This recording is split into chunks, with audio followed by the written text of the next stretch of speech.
Hi, and welcome to our next video on limits for level 3 differentiation.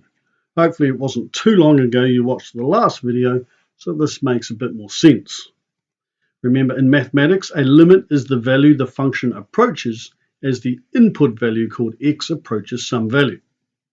In the last video we looked at this example, which was a parabola, and we came in from below the input value of 2 and got closer and closer to 2, and our y value got closer and closer to 4. So we say the limit of x squared as x heads towards 2 is equal to 4. Remember also we have to not only come in from below 2 and get closer to 2 from below, but we also have to come in from above 2 and come back towards 2 and get closer and closer to work out the limits. And a limit only exists if the function approaches the same value from both sides. All right, let's get into some examples to explore this in more depth. So, example 1, find the limit of x squared plus 3x as x heads towards 2.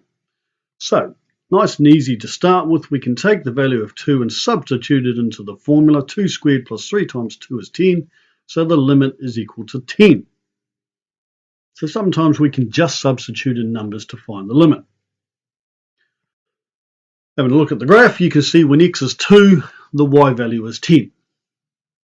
Okay, example 2. Find the limit of sine x divided by x as x heads towards the number 0.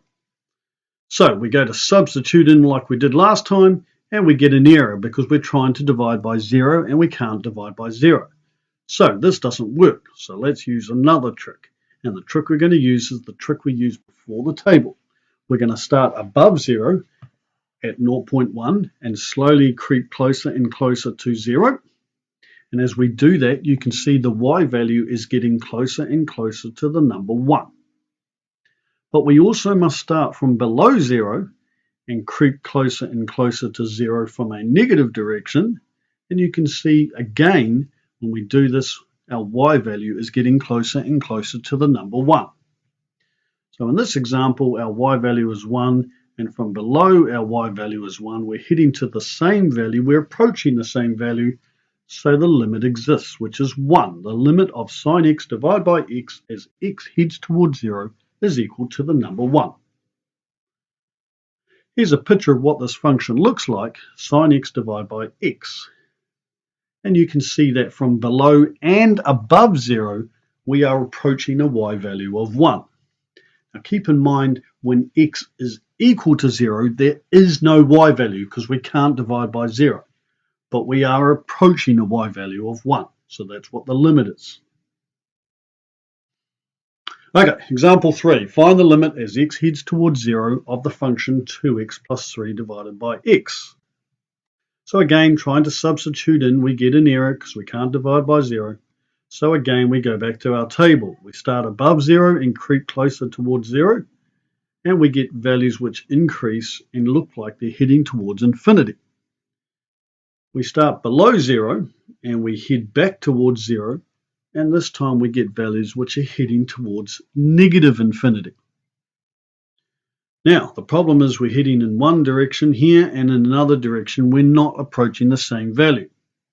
So the limit of 2x plus 3 divided by x as x heads to 0 does not exist.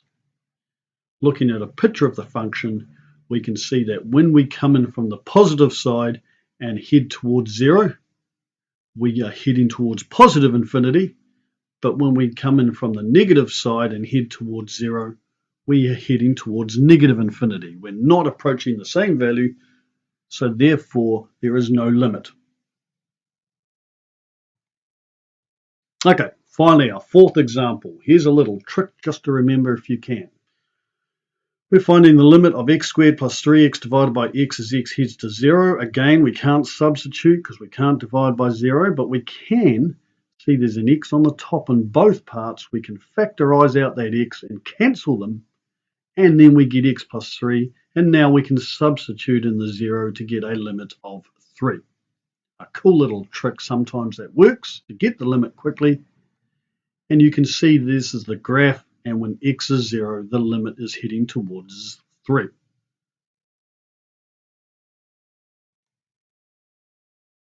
Great, thanks for watching.